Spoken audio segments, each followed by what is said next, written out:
camera. They've got it on the. Okay, we're going to order.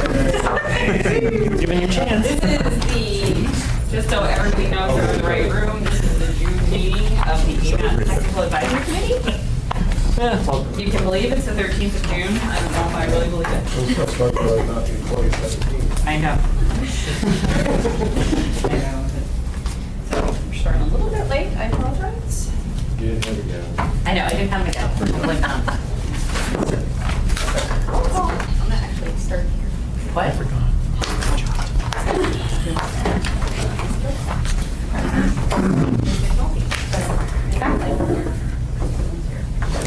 Ready.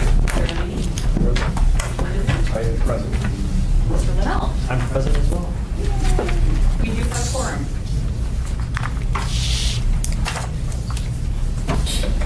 Craig, would you mind making a public involvement announcement? Sure. All AMATS meetings are open to the public. If we have a business item, we'll have a presentation by staff or a consultant. After that, the committee will be given a chance to discuss the matter, and then after that, the public will be invited to comment. Thank you. So first item up is approval of the agenda. Second. So moved by Mr. Mooney, seconded by Mr. Van Hove. I hear that there may be, has it already been updated? No, I don't Okay. think so. There's just one addition, an informational item. We just had the last few days worth of our federal certification. And so John Laurie with FHWA is here to present some initial thoughts on that. So if we can add that general information, that'd be great. Any objections to modifying the agenda? No? All right, are there any objections to the agenda so modified? And that addition has been made, and the agenda is approved. We do have one set of meeting minutes in front of us, the 5th of May, 5th of 9th. It's wrong on the agenda. That's okay, though. I remember from that on my mom's birthday. The date on the minutes is correct. Yes, the date on the minutes. That's the right place. Correct. Yes. Clearly. I second. Moved by Mr. Just slip them in, Linden, see if they seconded pay by attention. Ms. McNulty. I should have misspelled. Are there any objections?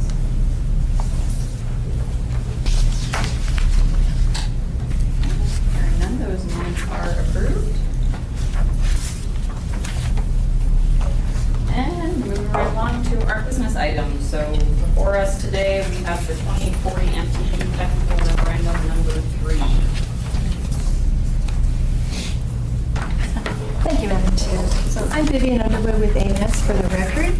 And today we're bringing before you the draft. We have a PowerPoint. It's a short one. I don't know if you all want to move or not. Just for a second. Sure. I'll let you know. Let's turn it off.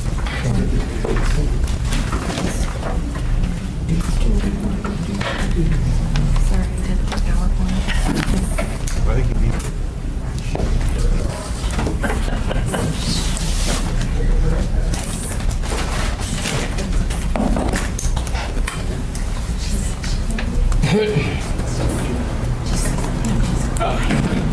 Just be here. Just let me know when you want those slides.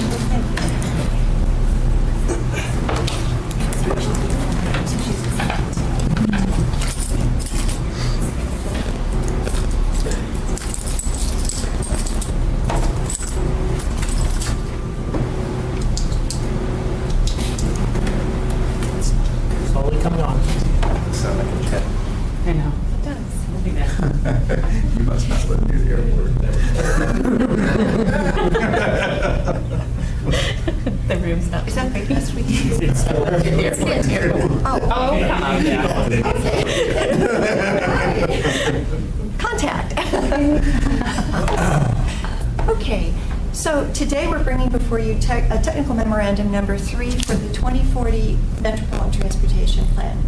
We are in the final phase for this project, and for the benefit, we'll give you a little bit of background for the benefit of some of our guests who haven't been read into this before. So this is called Alternative Development Screening and Recommendations. And We're bringing it to you all to the TAC to review with any requested changes to recommend to the policy committee release for a 30-day public review and comment period. And it's you should have gotten the memo and the tech memo itself and a detailed additional project list and Appendix A, which was actually brought before this committee a year ago. So we didn't make copies of all of these, of Appendix A. And Appendix B will be the additional project list that's over here on the table. So what we want to take to the public, to be clear, is pretty much the project list and the cover memo with Tech Memo 3 as background information. So just to go back to tell you how we got to where we are today, in November of 2017, we had a big public involvement push with a 3-day charrette at downtown at the convention center, and we met with small groups and we had public input. And after that, we developed 2 scenarios. One was we called Building on Today, which was more or less doing things the way we've been doing in the past, incrementally, with some emphasis on other things non-motorized, and then pushing the envelope, we called the second one, which was more thinking outside the box, doing some new things that would require more funding, and potentially could be more controversial. So in November, then, we had what is Attachment A developed, and we brought it to the committee here. We had survey number 2 report, and we had a joint work session with AMATS. Then we got the policy committee to approve the modeling scenarios. And the policy committee changed the scenarios to focus on moving more to motor vehicles and include broader transportation solutions. So then May, a year ago, we got to work on modeling. And from August to November, in August we came to the committees and told them that we were having a change in our thinking. We had new direction from the transit folks that they preferred not to have a lot of new transit projects in there that had not been vetted through the formal planning process, their short-range planning process that's going on right now. And also, it has to be fiscally constrained, so we have to be very careful about the amount of money that we think we're going to expend in the future. So we backed off on throwing out a bunch of transit projects for consideration, and we did the model runs. And it also occurred to us that if we were not going to have a lot of new transit projects to consider, that maybe another idea would be to do a model run to take 5% of single occupant vehicle trips and just apply them to non-SOD modes for discussion purposes. So 5% was kind of a random number we picked, but we have heard that 5% can begin to make a difference. So that's one of the reasons why we chose 5%. So we got the model results, we did some refinement, and we had a team draft preferred alternative list of projects. Then in December, we got approval from the policy committee for the financial plan assumptions and methodology. We did scoring in January through March of this year. And since March, we've been involved in 3 work sessions with the AMATS committees, and now we have this draft recommended alternative that the committees worked on together. So, I say which committees were. oh yeah, we had the TAC, the Technical Advisory Committee, the Policy Committee, and the Citizens Advisory Committee, our new Citizens Advisory Committee. And so this is just to give you an overview. We have 35 projects in roadway for the short term, 18 for long term, and 25 in illustrative. Transit, we have 9 projects in both terms, and they're the same. They're just carrying forward from short term to long term. And then non-motorized, we have 37 projects in the short term, 13 in the long term, and 2 in illustrative. So the final, well, the draft alternative is a blend of both of the scenarios that we looked at. It's in line with what we've heard from the public, And what we heard from the public was they weren't really keen on our putting in a lot of projects that would add physical capacity, for example, on arterials. Intersection improvements are fine, but we don't want to be adding lanes, physical capacity. So this moves out the Northern Lights third lane addition from Northern Lights, from Lake Otis to Burgaw. It's moved to illustrative. And the Lake Otis extension from Airport Heights to Glen Highway, that's now outside of the MTP. And UAA Drive to add one lane in each direction is now in illustrative. That's a neighborhood collector, but it just didn't score well. So we did have her support for the Seward to Glen Highway connection and support for capacity improvements on the Glen Highway, the third lane, adding from Eagle River to Anchorage, southbound, and interchange improvements at Highland and Artillery.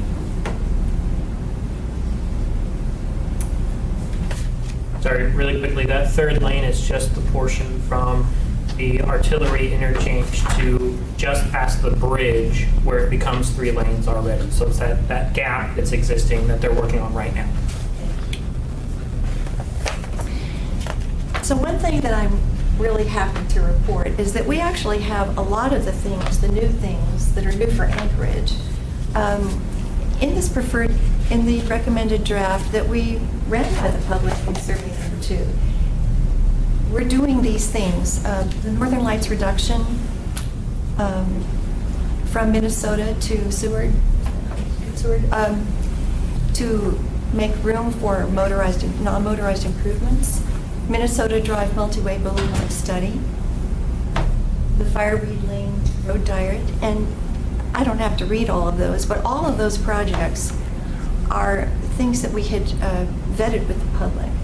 And between the two scenarios, a lot of these were in the second scenario, and overwhelmingly people resonated with the second scenario, doing new things. So I feel like this is a start for us. With this MTP, we're starting to do new things, and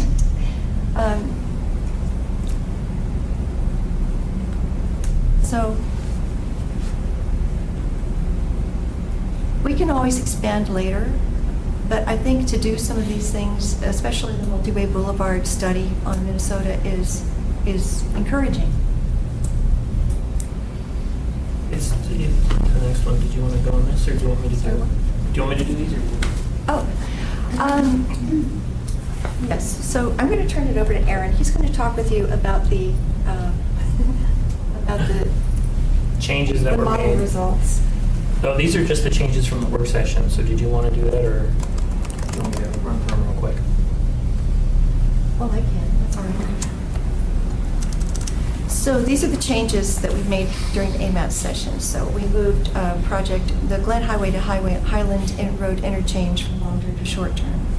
The Seward Highway Tudor Road interchange moved from long-term to short-term. The third, sixth couplet and Fifth Avenue two-way conversion, illustrative to long-term. Seward to Glen Highway connection, 20 to 13, is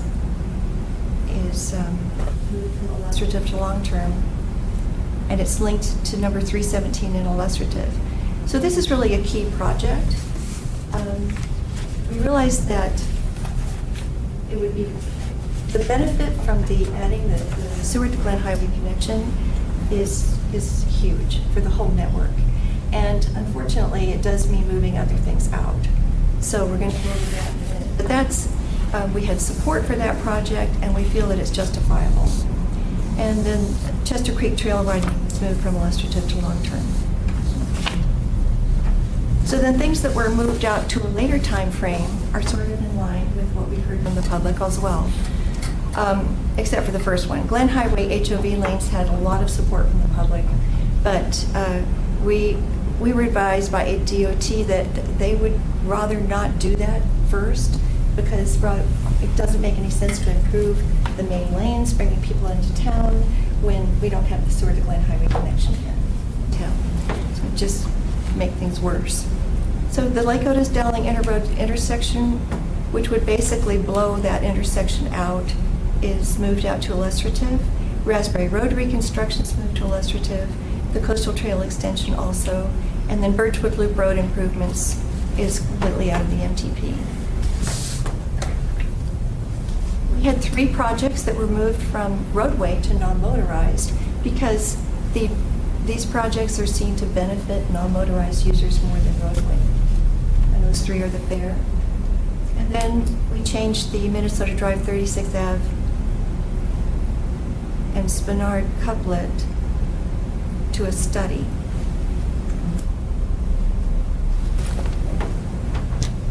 So here are the totals of dollars that we have for short-term and long-term with revenues and costs. They don't exactly match up because you have money left over that you can carry forward. So this is one of the things that we were actually talking about our certification review that's kind of advised, is to leave a little left in your revenue. Not, 100 million, but, $1 million or a little less is probably good because it recognizes that fluctuation in project costs happen over time. And to get it to the exact dollar is really hard when you're dealing with a $2 billion program. So you'll see, but the key thing to remember here is our costs are greater or less than our revenue. So we have more money coming in than we have project costs, which is kind of the key part of fiscal constraint. Yeah. So what we're bringing to the committee today is we want to know if you all have any changes in the final that you already looked at over the past 3 work sessions, and we'd like to take it forward to the policy committee. So I'll turn it over to Erin now. Oh, that's okay. Don't worry about it. I just need the map so I can make sure I have a good reference. Okay, so what we want to do here is just briefly go over the modeling results. So the first thing we'll talk about are the deficiency analysis. So this is taking the socioeconomic data that was updated out to 2040, looking at the road network if we were to do no improvements beyond what was already underway in 2018. So if we did nothing for the next 20 plus years, this is what the network would look like. And as you can see, there's some areas of concern. Tudor Road, UAA Drive, Northern Lights, the whole portion kind of through Midtown where the Midtown congestion is happening, the Glen Highway, MLK is pretty significant, and then Muldoon. There is bad portions on Muldoon. You also have Spinard, Minnesota and Spinard area, Minnesota and Northern Lights area, and then you have that portion of Spinard kind of near Wisconsin. And then you also have a section on Abbott Road near Lake Otis. So this just give you kind of a quick comparison. So the next is the actual modeled results of the AMATS draft alternative. So these are all the projects that Vivian kind of went through, plus everything that's in the Excel sheet or the sheets that you have for the project list. So a couple things to note here. We have some pretty big improvements. Abbott's cleaned up. MLK is cleared. Spinard and Minnesota area looks a little bit better. The curve is probably not where, is not green perfectly, but it is being reduced in capacity. So those are just some things to watch out for as we move forward with those projects. The Spinard and Northern Lights section is much better, which is good because that has been a high area of concern for a while. Tudor, as you can see, has not really improved a whole lot. There has been some areas of improvement. I'm not saying none of it has, but not all of it. And a lot of that is because we don't have any projects on Tudor itself. Because Tudor is kind of a difficult road to deal with. What can we do? Putting another lane through Tudor on either side is probably not feasible. And access management projects did not score high enough to get into the MTP this go around. And then you can see Muldoon is pretty significantly cleaned up. The Midtown area is not perfect, but it is better in some regards. The downtown area is a little bit better with that the third, sixth conversion. It's a little bit better on some ends, but it causes some concerns with some of the intersections and making sure the signal timing is synced up properly. And as you can see, the Glen Highway, sorry, I'll switch back and forth real quick for that one. It's hard to see because the extents are a little different and the colors are a little different. But the Glen Highway, especially as you get past Airport Heights and Boniface, it is pretty red or orange. And then if you get through here, it's significantly red and orange through the entire section out of town.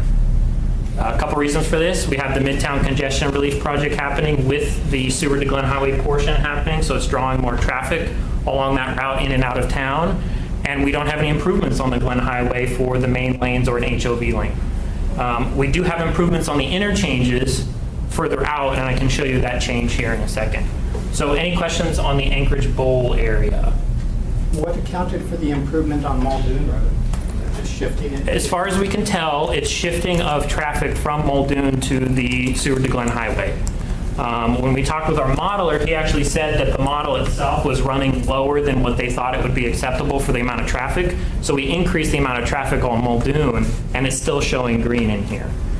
There was something weird, so we kind of adjusted, and that's part of the modeling process, is making sure, is it realistic, this amount of traffic on that road, even with all the other improvements? So we bumped it up a little, and it's still functioning fairly well. Any other questions? Okay, so we'll go out to Eagle River, Chugach, Eagle River, Kootenai. We don't want to forget about this. So as you can see, Glen Highway out of town, pretty significantly red. As you get to Highland, from Highland to Artillery, it's a little bit of yellow. Just so you know, this does not include the third lane because it wasn't being built at that time. And as you can see, we have more red as we get out of town. Then our new one, it clears up pretty significantly. I do want to point out, it's hard to see, but the portion that's heading out of town is still red underneath. It's just because of the extent and how far we've pulled back, it makes the frontage roads that are there kind of overlap the main lanes. So please note that portion is still LOS red. But as you can see, there have been significant increases elsewhere in the system as we go along because of the interchange improvements. Any questions on this? The red only out to Highland now? Yeah, that's about where it stops. Which makes sense. I mean, It's yellow. we're not really doing anything, because you got to remember the frontage roads are not going to be used for everyday travel. They're incident management. When the ICM project was looking at the integrated corridor management, their recommendation was to gate off those roads, so only to be used during incidents. Matt? Was DOT considered an HOV lane northbound as far as Eagle River? Yeah, it was, well, I mean, HOV lanes were in the original As far as plan. Highland Road? Well, it was in there on either side of the highway Right. from Airport Heights to Highland, I think is when we stopped, and it was removed as part of the process with the work sessions. I can see why southbound is a problem, because you're expediting traffic right into a traffic jam on at the intersections and out. So that might have a difference. That's one of those trade-offs. If you want to do that project, you got to find where the money's coming from. And it was decided that those improvements would wait until the Seward to Glen Highway was done.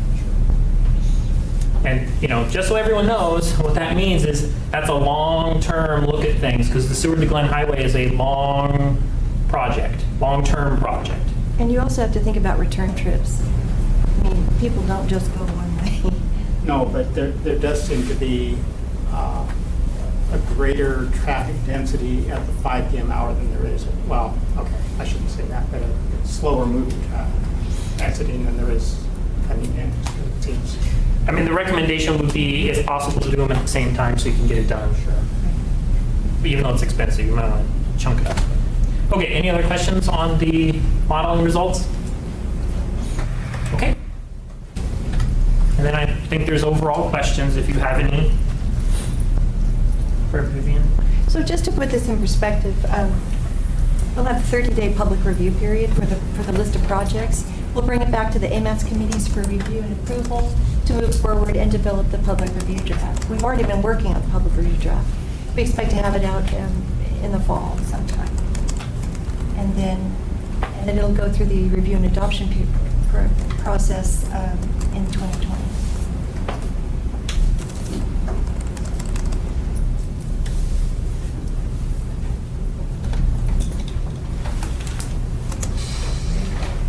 Those our presentation. Thank you. Any other statement?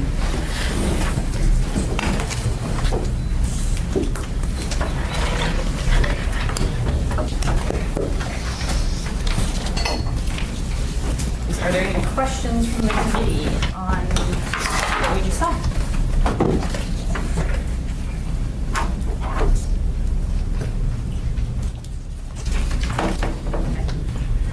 Are there any questions from the public?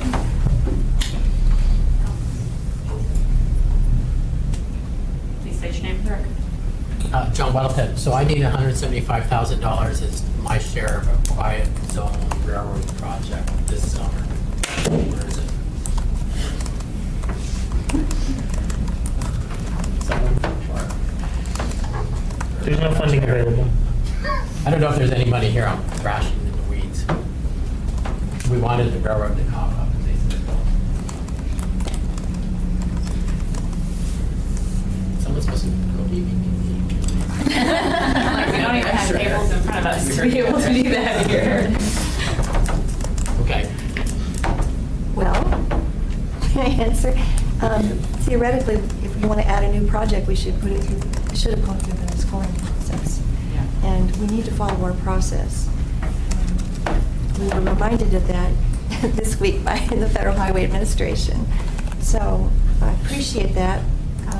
We can always keep a list for later. Or you could try to get it in a tip now, without it being in the MTP, but that's not advised.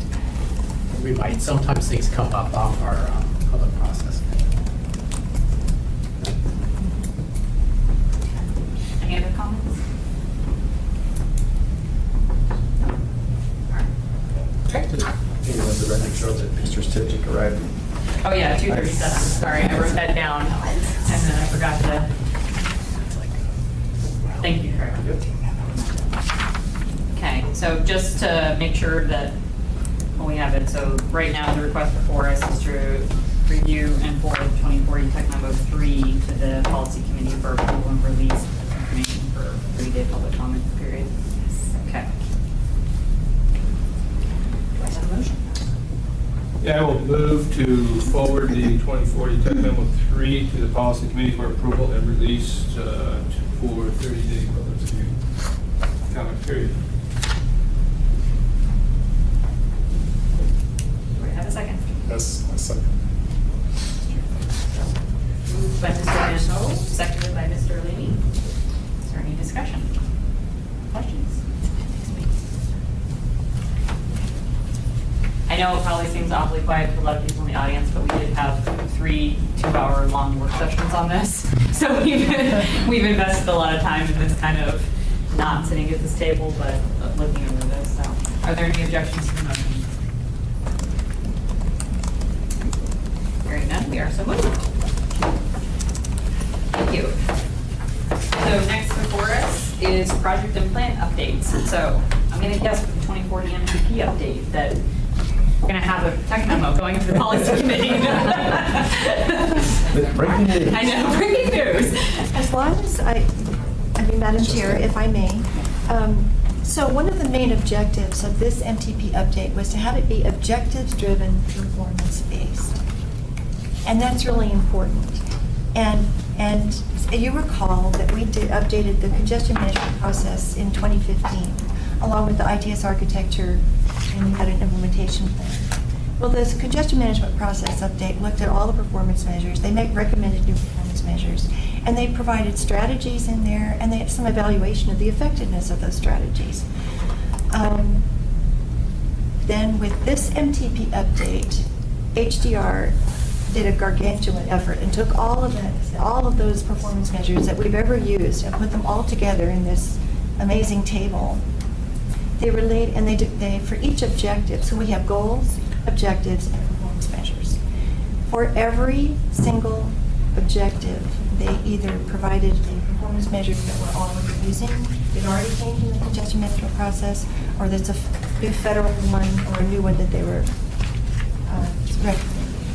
So the work that we have not done, still have to bring that to you and to the policy committee to make a decision about what are our performance measures going to be. There's a huge number of performance measures. And the congestion management process recognized that there were challenges with data and availability, and there's also staff time. You know, we do produce a status of the system report every 4 years in preparation for the MTP. And that status of the system report reports on all the performance measures. We started out with 16 performance measures, and before the congestion management process update, we were up to about 37 or 40 or something like that. It was just mushroomed. And then there are even more now because we have a performance measure that's recommended for every single objective. So we had a conversation with the Federal Highway Administration this week, and they are all right with us kind of working backwards. We've already identified what goals all these projects, and that's identified in this table. We have to add a legend that shows what the numbers under MTP goals on this table we just gave you. We're hitting our goals pretty well. We haven't really done the analysis for the objectives, so if we do that and we work backwards from that table that HDR gave us, we can look at the performance measure, look at the objective, and trace it back to the projects we have in our list. We can have a better idea of what we're doing right now with the projects that are in this draft alternative in addressing those performance measures. That's not really doing what we're supposed to be doing. What they would like us to do is to look at the performance measures and use our performance measures to identify projects and identify strategies. We've never done that. We don't do that. We have all these performance measures, and in the past, our MTPs have really only used level of service, pretty much, to look at projects that are needed, even though we have all these other performance measures. So I think they want us to go in a different direction now, but for this time, they were very gracious, and they said, that'll be okay. If you want to do that, we're okay with that. And I'm not misspeaking, but so before this MTP is adopted, we will be coming to you to review all the performance measures, to make some decisions about which ones you want to keep now, which ones we might put on the back burner until for example, incident clearance time and incident response time. We can work with APD on incident response time. Incident clearance time is a loosey-goose because every different responder fills out the crash reporting form differently on that. So, and they have better information on incident response. So part of it is working with our partner agencies to see where we're going to get the data, how hard it is. Also, is it going to take another whole person to do this, to track these performance measures and to generate this report that we need for the MTP in every 4 years? That's another consideration too. So I felt I needed to bring that to your attention because it's very important. We have this congestion management process that's kind of been sitting on the shelf, but with the new project in the TIP, which is the TSMO plan, the Transportation Systems Management and Operations Plan, it's in the TIP right now. That is a strategic implementation study. It's a plan or a study? Well, anyway, it's a strategic implementation, whatever, to implement the congestion management plan and the ITS architecture implementation plan. We're beyond the point where we need to keep generating plans with recommendations. We need to have discrete, fundable projects that we can advance to the TIP or nominate to the TIP and to the MTP. And so that's the point we want to get to. And we're doing the TDM study is in there too. So TSMO actually encompasses TDM, Transportation Demand Management Strategies also. But so we really need to get to the point where we're doing things rather than just planning for them. Yeah, makes sense. I have a question though, I guess, of the congestion management plan. I know one of the, I know my team, when we were going through that, one of the concerns was related to having so many performance measures. Like, we were concerned with that because it's a lot of data. And then there's also a terminology. I was just in a mobility management study class, and they talked about that there's performance measures, and in their mind, performance measures are actually not something that you measure, it's the metric Oh, yes. that informs the performance measure. Yes. So it's like, then they're now in my mind, I'm like, well, you don't measure the performance measures, even though it has the word. But I guess my question related to that is if we go through this process as part of the MTP, looking at those performance measures, are we then going to have to go back? Does that congestion management plan need to get updated with any changes we have to those? Well, we were supposed to update it periodically, but I don't think so. I think the congestion management process informs the MTP now.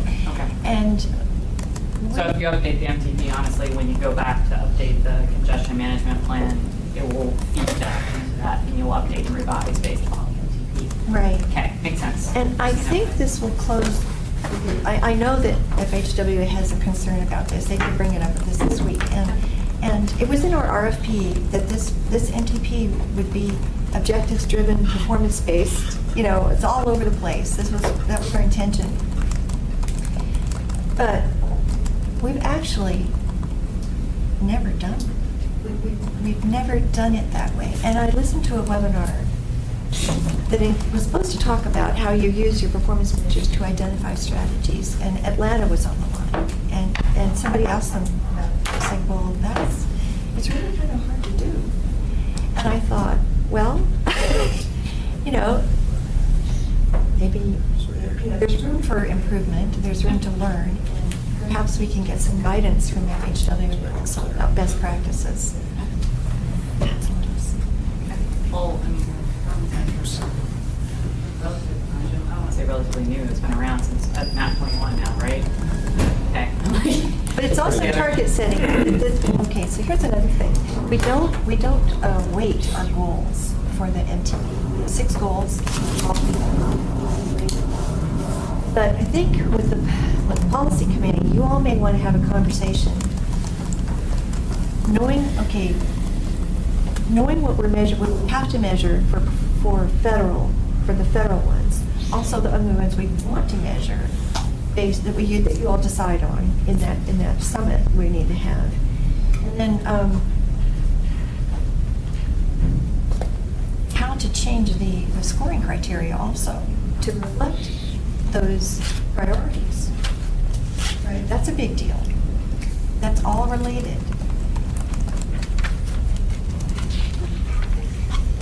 So what you're saying is changes will be coming. Changes will be coming, and we can't any longer do this shotgun approach, which is basically what we do. We're not, well, I don't know that it's a shotgun approach. Well, we've been rolling the ball forward from the 70s, I'm sure, with a lot of with a major project list that we tweak. We add some, we take away some, but I mean, these are engineers, and people who, the engineering judgment, and people, traffic, people sit down and talk about this stuff. But I think we kept that just rolling down the road, and I think we need to think about why we're doing what we're doing. Is there anything else with the 2040 update? No. No? Any other questions for Vivian? Any comments from the public? Please state your name and address. Yeah, Sean Holland. Is there a definition of short-term and long-term projects? Yes. Is it like short-term the first 10 years and long-term the second 10? Yes. Okay. The short term is 18 to 2030, and long term is 31 to 40. Thanks.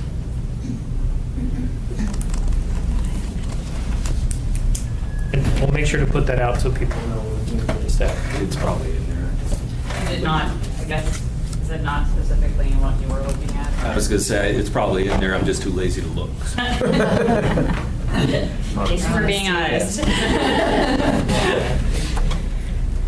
All right, next up is the Spinard Corridor Plan. Alrighty, so we took the, yes, Joni Lone with AMATS, Transportation Planning. Smart Quarter Plan Co-Project Manager, Thede Tobish from Long Range Planning, who's not here right now, but to give you a quick update, I know the plan made its way through this committee and other work sessions, and we really want to reiterate our gratitude once again to the departments that commented and your time that went into going through the plan and giving us comments, so thank you so much.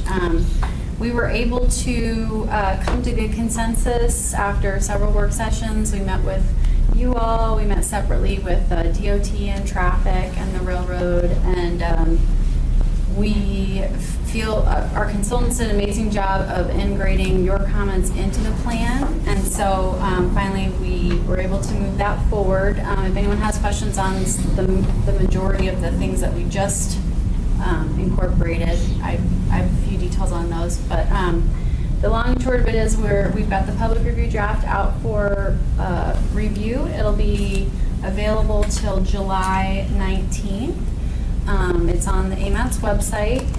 We will have an open house at the Church of Love on June 26th, which is a Wednesday night from 4 to 7, and we scheduled it there and then realized that it wasn't ADA accessible, so we moved everything outside. So it's going to be there, but it's just going to be outside. And so Mark Butler graciously gave us 5 tables with those tents. So we'll be set up outside. We're trying to think of other ways to make it fun and exciting, get people there. So we are going to try to invite a food truck to see if we can get a food truck. I don't know, John, if you have any ideas of folks that are at the Thursday night or Thursday food truck festivals that might want to participate, and some other things that we can do to kind of draw people in. Since it'll be outside, maybe people will walk by or bike by and come check it out. So, but we're really excited about the plan. We think it's a really good document, and we're again very thankful for all the thought that this committee put into it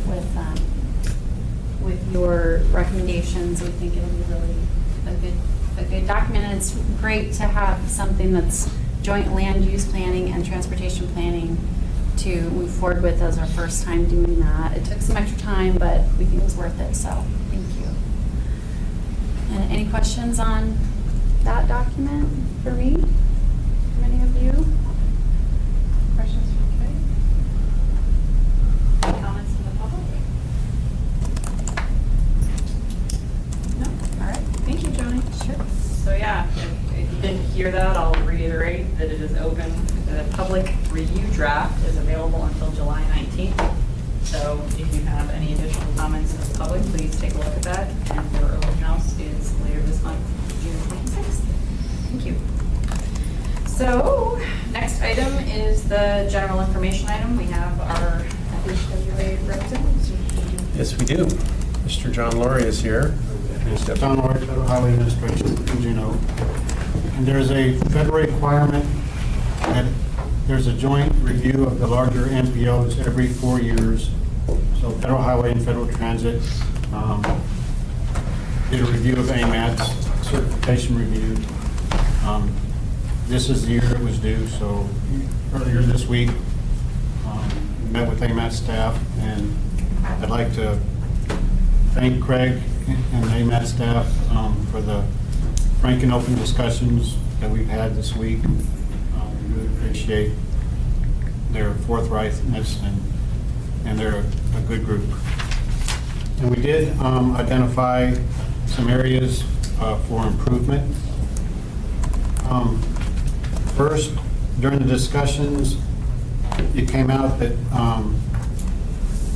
everyone was not clear on the roles and responsibilities of the MPO, the state, and the federal agencies in the MPO planning process.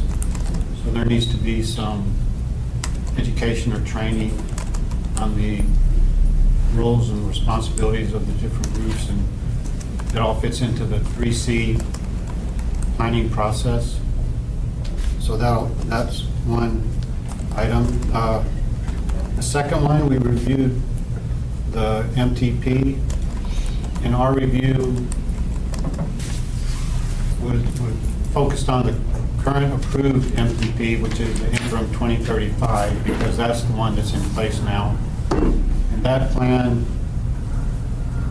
was, I think, intended to be just in place for a short time. But this 2040 has taken longer than expected 4 years ago. And in fact, we learned this week that the 2040 MTP probably won't be approved by policy committee by December, which is the 4-year due date that it's supposed to be approved by. And there's an automatic 1-year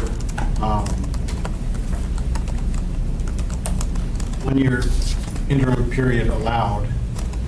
And so it's very important to get the MPP approved within that 1-year grace extension, which right now it doesn't look like it'll be a problem, but it would have been good to have it done sooner, but there's, a variety of reasons why it didn't. And so our report will point out some of the weak areas in the interim 2035 MTP. There was not done a new model run for that. The data that was used in the 2035 plan is old now, so some of that will be in the report, and that may help provide some input with finishing up the 2040 plan to get it in good shape with federal requirements. The third item is with the TIP. The TIP we've always approved was just a series of tables of projects, and it became apparent during the review that there are federal requirements in developing the TIP of things to consider. There's a new requirement to identify how it's a performance-based planning is used, the TPM is used in developing the TIP. So there's a need for a narrative introduction to the TIP tables that describe the process, that describe like coordination with the tribes, resolution of comments, and a planning self-certification. Several items that should be in a narrative preceding the TIP tables that we've identified should be included with future TIPs submitted. And then the last recommendation we're going to make is reviewing admin mods and amendments in past TIPs. Some of the things that were processed as admin mods, we identified should have been amendments by federal definition. Amendment is anything that adds a project, deletes a project, or changes the scope of a project. So that finding is going to potentially cause some heartburn for a while until we figure out how the best way to implement it, because amendments are way more difficult to process than admin mods. And so we start doing way more. If AMATS has to do way more amendments, it disrupts the process.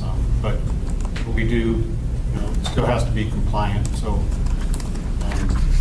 we're going to work with staff and try to figure how to be compliant with the least disruption possible. So we're going to negotiate some and work on the specific wording of these recommendations, and probably a report will come out in August. Can you make it September? Is it fishing season again? After the end of the fiscal year for submitting projects. The October 1st. Yeah. Yeah, we have to have them all by August. Nope. Well, have me by the middle of August. I understand that. John gets it by the end of August. It won't affect some. All right. Just checking. Let the record show that Jim Amundsen was heckling at each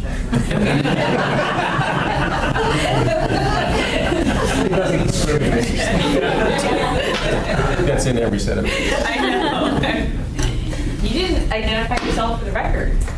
Sorry, I was having a personal conversation with the FHWA representative. I know. But I wanted to hear it. Jim Amundsen, and it's your fault. Are there any other questions for John?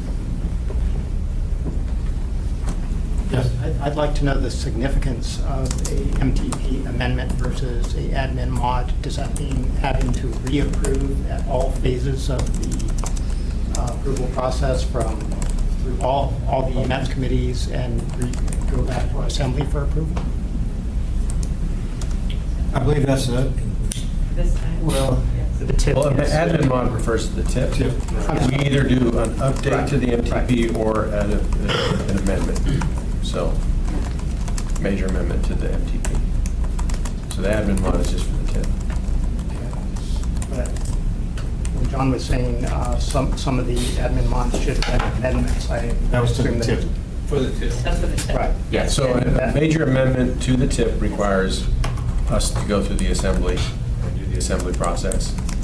30-day public review, all of the above. Administrative modifications generally just are approved by the TAC or approved by the policy committee, depending on the dollar figure. So, Any other questions? Is it turn time? John, can you specify the major amendment admin mod thing? Does that apply to every project that's shown in any table of the tip or only the AMATS allocation portion? That applies to any project in the tip. So for example, if the state adds a new project to this tip and we show it in the They add tip. a NHS project. Okay. Yes, it has to be an amendment to the tip to put in the state project. Same goes for HSIP. any table in Any table, HSIP, yeah, and that's on tip, yeah. last mile railroad, Yep, transit. okay. And but like with the STIP has one line item for HSIP, and then many different projects are funded out of that, and we can change the projects that are funded out of that line item without changing the STIP. And so something like that we may need to do in the TIP, have a TIP line item, HSIP projects, and maybe in an appendix list what they are at this point. And then if you change, if the HSIP project is added, just add it to the appendix without modifying or amending the TIP. That's one possible way to reduce the number of amendments.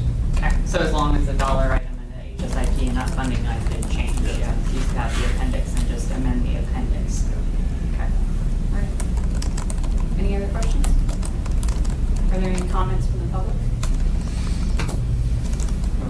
State your name for the record. Bart Rudolph with Transit. So we have a table in there for like federal grants and things like that. So when we apply for a grant, we like to have it in the TIP, just because it helps, you know, it may be a requirement for the grant or it may help boost our grant application. We typically don't do a major amendment because we don't have the funding for that. Are you considering that to be a major amendment because we're adding it with the possibility of getting funding? We talked about that, and probably the way to handle that would add it as an illustrative project to the TIP, which would not require an amendment, because illustratives are not part of the approved TIP. But illustrative says it's there, and if funding becomes available, we can move it in. So you can add it to illustrative, and your grant application say it's in the TIP as in a TIP. Right. And then if you're successful in that grant, then you would go through the amendment period to move it from illustrative to.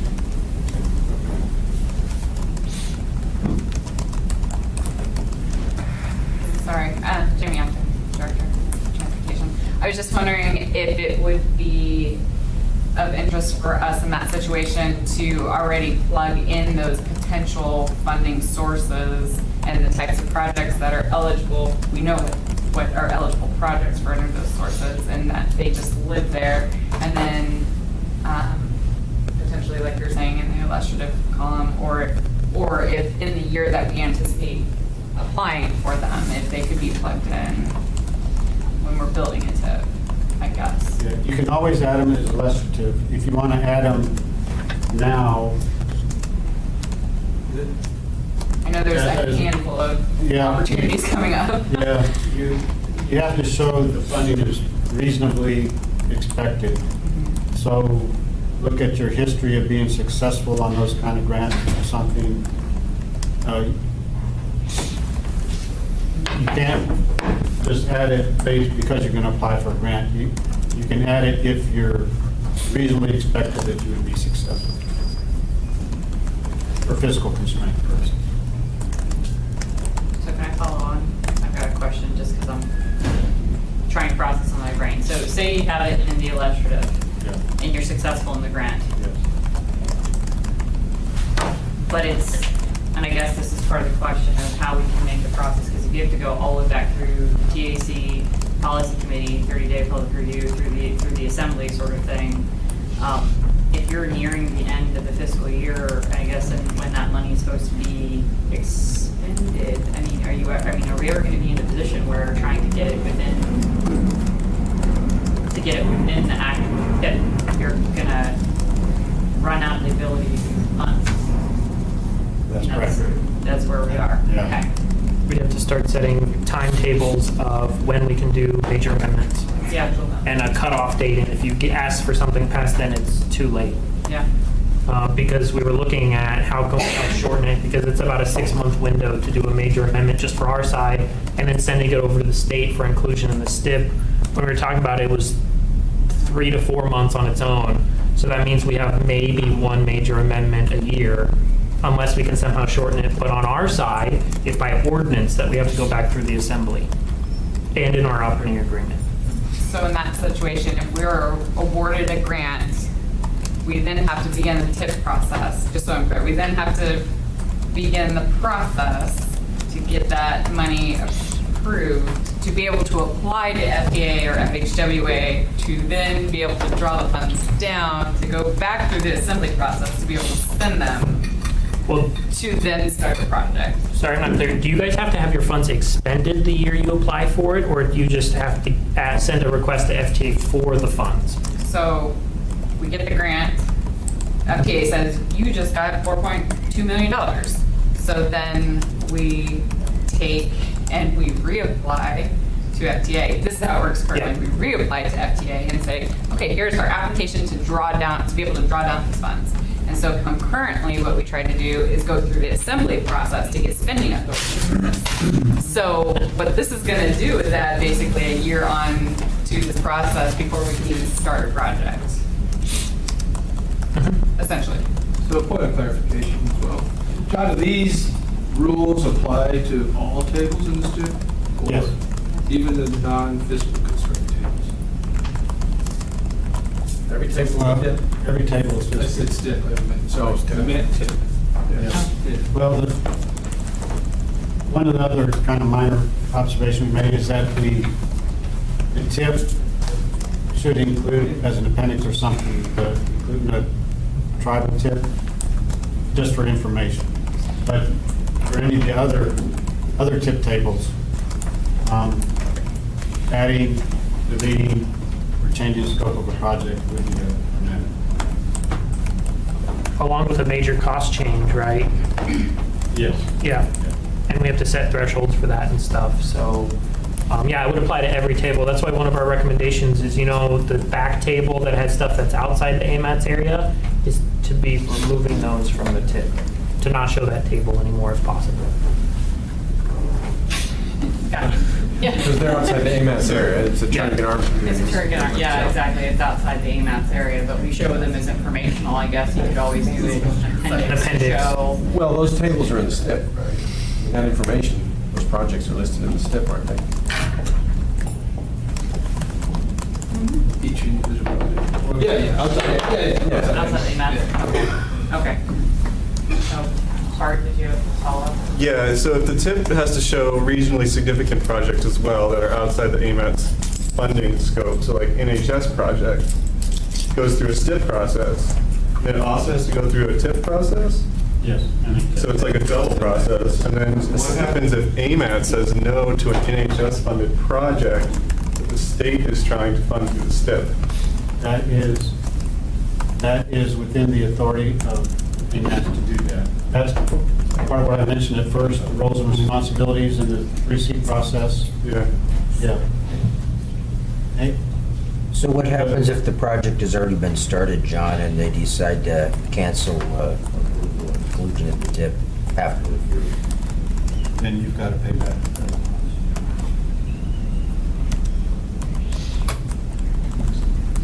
Thanks for asking. Because That's that was the my next thing DOT coming had up. for a second from 5 years ago. Yeah. That's a good question. I wish I had a little emoji of mind blown. So, any other questions or comments? So, Madam Chair, so John, does that mean that we need to amend the AMATS already agreement Or to reflect that changing role? I mean, that's a totally different interpretation of how we've been operating, right? I mean, There's nothing really in the operating agreement for that. That's just an understanding now that our authority as AMATS extends to every table in the TIP, not just the fiscally constrained. Or the. it's not just AMATS allocation. Yeah. AMATS can approve or not approve any project that's in the NHS project can be removed. Sorry, one last question. How soon will this go into effect? Like, as in Well- today? Well, the report will come out with some action plans, and there's time to work through it. The requirements are in place today, but we've not been following them for a long time, so it's not a, now we're aware of it, change tomorrow kind of thing. The report that comes out in August will have an action plan of how to transition to implement, to become fully compliant. Thank you. Last opportunity? Don't want to Is there a mechanism to recommend a more reasonable process be adopted federally for the situation of a unknown grant approval? Well, I'm sorry, a tentative project, grant-funded project. Have you ever gone through the CFR process? Well, that's my, Right here, Congressman. well, that's what I'm saying. They're Can underway right now. AMATS recommend a Absolutely. The FAST Act expires October 2020. And so Congress now is starting the discussions of what changes for the next federal authorization bill. And that could be something that one of Alaska's congressmen or senators could contribute to the next bill. Yeah, the congressional committees are working on it right now. AMPO's been working on it a lot already, so it's happening right now. Well, it wouldn't be just federally we would look at to see if there's any way we can shorten our local process. Because 6 months for an or major amendment is crazy if you look at other areas that have been doing this for years. So is there any way we can combine things when we're doing it and get things moving a little quicker? opportunity to improve our local process. Yeah, because one major amendment a year that's staggering for keeping the program balanced, especially if something comes in that's not part of our table, like part of what we have say in. Our allocation table. So if it's something from railroad, transit, or the state. Right? Well, it's, Mind you'll blown. be changing the way of doing business. but we'll figure it out. Okay. All right, are there any other committee comments for the good of the order? Sharon's not here. I know, I say normally Sharon would be here. I know, but they're having a party. They're having a party right now about the port, which is why Jerry and Sharon are not with us today. So I'm sure we'll probably get to hear about it next month, actually. Yeah, we will. So I'm sure we'll hear more about that. Are there any public comments? I just have kind of a reminder, next Wednesday is the Climate Action Fair. It's kind of a little celebration that's happening to say, yay, we got the Climate Action Plan established, and it's a small little gathering. We posted about it on AMATS Facebook and Twitter, and I'm trying to get the message out there just so people come and, you know, participate, find out kind of like what's happening next. So I actually kind of forget the details. It's Shannon? Sorry. I wonder if somebody It's 4:30 to 6:30 at Town Square Park, and yeah, we've invited community partners who kind of helped with the plan, the development of the plan, to have information about how community members could be involved. And so it is anything from riding public transit to safe bike routes, composting and recycling, that kind of thing. And there will be free ice cream and music, and it will be fun. So next Wednesday, 4:30 to 6:30 in Town Square Park. Okay.